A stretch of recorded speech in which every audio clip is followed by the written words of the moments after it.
Assalamualaikum warahmatullahi wabarakatuh.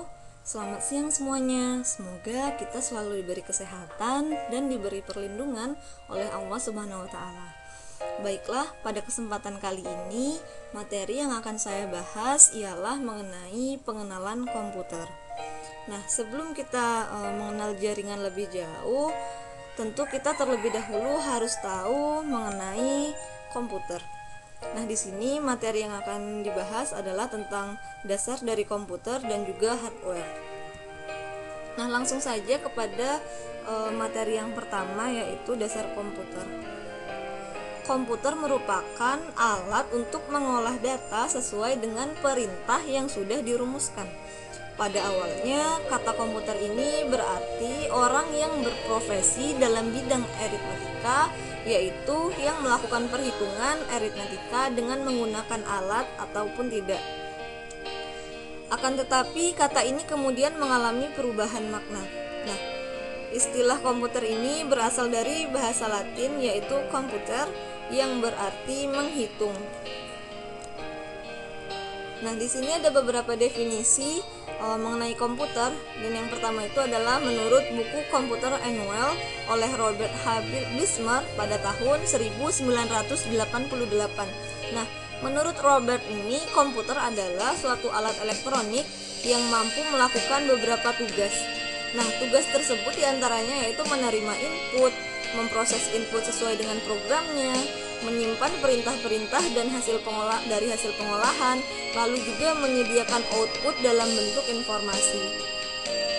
Lalu yang kedua, menurut buku Computer Today oleh Donald H. Sanders pada tahun 1983. Nah, menurut Donald, komputer adalah sistem elektronik untuk memanipulasi data yang cepat dan tepat serta dirancang dan diorganisasikan supaya secara otomatis menerima dan menyimpan data input, lalu kemudian memprosesnya dan menghasilkan output berdasarkan dengan instruksi yang telah tersimpan di dalam memori.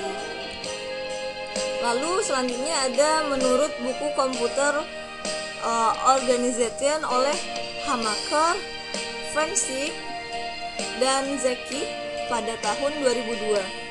Nah, menurutnya komputer adalah mesin penghitung elektronik yang cepat dan dapat menerima informasi input digital, lalu kemudian memprosesnya sesuai dengan suatu program yang telah tersimpan di memorinya untuk kemudian menghasilkan output informasi. Lalu yang keempat, menurut buku Introduction to the Computer, The Tool of Business oleh William M. Forey pada tahun 1981. Nah, menurut William ini, komputer adalah suatu pemroses data yang dapat melakukan perhitungan besar dan cepat, termasuk juga kepada perhitungan aritmatika yang besar atau operasi logika tanpa campur tangan dari manusia dalam selama pemrosesannya. Lalu yang kelima ada menurut buku Introduction to Computer oleh Gordon B. Davis pada tahun 1881. Nah, menurut Davis ini, komputer adalah tipe khusus alat penghitung yang mempunyai sifat tertentu yang pasti. Nah, dari beberapa definisi komputer tadi, kita dapat mengambil kesimpulan bahwa komputer adalah seperangkat alat elektronik yang dapat menerima masukan ataupun input dan selanjutnya melakukan pengolahan atau proses untuk menghasilkan keluaran output yang berupa informasi. Nah, kemudian kita masuk kepada sejarah dari komputer. Sejarah yang pertama itu ada komputer generasi pertama pada tahun 1940 sampai dengan 1959. Nah, komputer generasi pertama ini komponen yang digunakan adalah tabung hampa udara atau yang disebut juga dengan vacuum tube untuk sirkuitnya. Lalu program pada komputer generasi pertama ini hanya dapat dibuat dengan bahasa mesin saja. Ukuran fisik dari komputer generasi pertama ini besar, Lalu komputer generasi pertama ini cepat panas, prosesnya juga kurang cepat, kapasitas penyimpanannya kecil, memerlukan daya listrik yang besar, dan juga orientasinya hanya pada aplikasi bisnis saja. Nah, ini adalah contoh dari komputer generasi pertama. Ini ada ENIAC ini gambarnya, dan ini UNIVAC. Nah, lalu ada komputer generasi kedua. Nah, di komputer generasi kedua ini dimulai dari tahun 1959 sampai dengan 1964. Nah, komputer generasi kedua ini teknologi sirkuit yang digunakan berupa transistor dan juga diode. Nah, transistor dan diode ini menggantikan teknologi sirkuit pada komputer generasi pertama tadi. Lalu komputer generasi kedua ini juga menggunakan bahasa pemrograman tingkat tinggi, yaitu Fortran dan COBOL. Kapasitas memori utamanya juga dikembangkan dari magnetic core storage.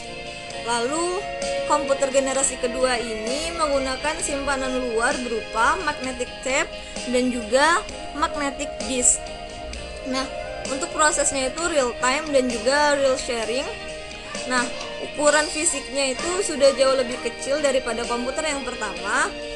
Lalu proses operasinya juga lebih cepat dan bisa mengoperasikan itu selama jutaan operasi per detik. Lalu daya listriknya juga lebih kecil dan orientasi programnya tidak hanya tertuju pada aplikasi saja. Ini adalah contoh komputer generasi kedua. Ini adalah UNIVAC 3 dan ini adalah IBM 7070. Lalu ada komputer generasi ketiga. Nah, ini pada tahun 1964 sampai dengan 1970. Nah, komponen yang digunakan pada komputer generasi ketiga ini adalah IC atau disebut juga dengan integrated circuit, dan peningkatan dari softwarenya itu sudah jauh lebih meningkat daripada generasi sebelumnya. Lalu pemrosesannya juga lebih cepat, kapasitas memorinya juga lebih besar, dan penggunaan listriknya lebih hemat, bentuk fisiknya lebih kecil, dan juga harganya semakin murah. Nah, ini adalah contoh dari komputer generasi ketiga, yaitu UNIVAC 1109. Lalu ada komputer generasi keempat, ini pada tahun 1970 sampai dengan 1990. Komponen utama pada komputer generasi keempat ini adalah LSI atau Large Scale Integrated Circuit, dan programnya sudah high level language. Kapasitasnya juga semakin besar dan bentuknya juga semakin kecil. Operatingnya lebih mudah, dan komputer generasi keempat ini dikembangkan oleh komputer mikro yang menggunakan mikroprosesor dan juga semikonduktor yang berbentuk chip untuk memori komputernya.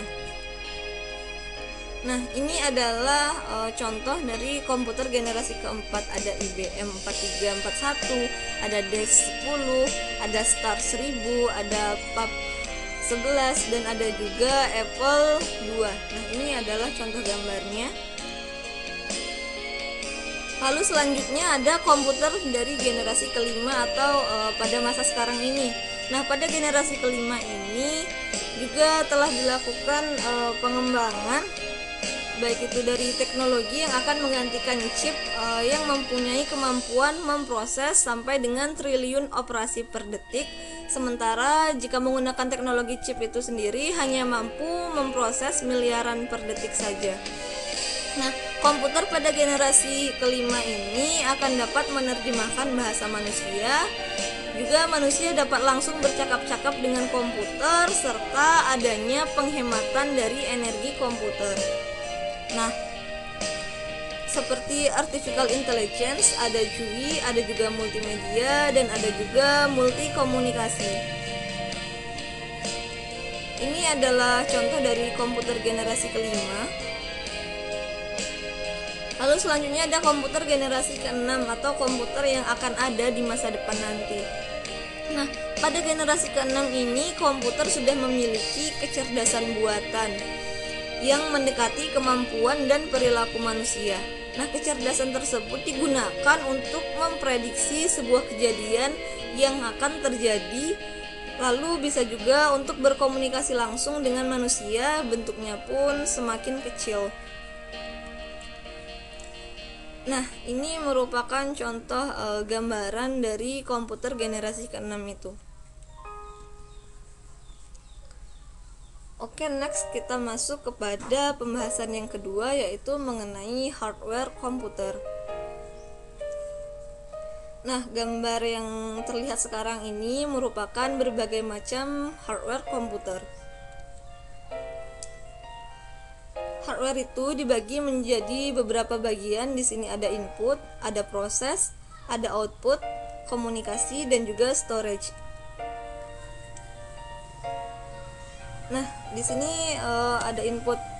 Input ini merupakan peralatan yang dapat digunakan untuk menerima data yang akan diolah ke dalam komputer. Nah, perangkat input ini digunakan oleh pengguna untuk melakukan interaksi dengan komputer agar komputer tersebut melaksanakan perintah yang diberikan oleh si pengguna. Nah, di sini contohnya ada mouse, ada keyboard, ada kamera, ada mic, ada joystick, dan juga ada scanner. Selanjutnya proses. Nah, perangkat proses ini merupakan suatu alat untuk memproses data di dalam komputer seperti prosesor, mikroprosesor, dan lain sebagainya. Dan di sini yang ada beberapa gambar, yaitu ini adalah prosesor, ini adalah motherboard, ini adalah port, dan ini adalah heatsink, ini adalah hard disk, dan ini adalah RAM. Lalu selanjutnya itu ada output atau disebut juga dengan perangkat keluaran. Nah, output atau perangkat keluaran ini merupakan perangkat yang dipakai untuk menghasilkan atau menampilkan hasil dari proses. Nah, contohnya di sini ada printer, ada juga monitor ini. Lalu ada juga plotter atau printer grafis, dan ada juga speaker. Nah, jika printer ini adalah alat keluaran yang untuk mencetak data, yaitu hasilnya lebih kecil, sedangkan untuk plotter ini dia akan menghasilkan gambar yang lebih besar ukurannya daripada yang bisa dihasilkan oleh printer. Lalu selanjutnya ada storage atau perangkat penyimpanan. Nah, storage ini sering juga disebut sebagai memori, yang merupakan perangkat yang digunakan untuk melakukan penyimpanan data di dalam komputer. Nah, di sini contohnya itu adalah ada flash disk, ada hard disk, ada CD, dan juga ada DVD. Nah, selanjutnya adalah perangkat komunikasi. Nah, perangkat komunikasi ini adalah perangkat yang digunakan untuk kita berkomunikasi dengan jaringan. Nah, ini ada contohnya ada router, ada TP-Link, terus ada juga WiFi dan lain sebagainya. Nah, sekian materi kita pada hari ini. Billahi taufiq wal hidayah. Bila ada salah kata dalam penyampaian, saya mohon maaf. Lalu apabila ada pertanyaan, silahkan tulis di kolom komentar. Dan wassalamualaikum warahmatullahi wabarakatuh.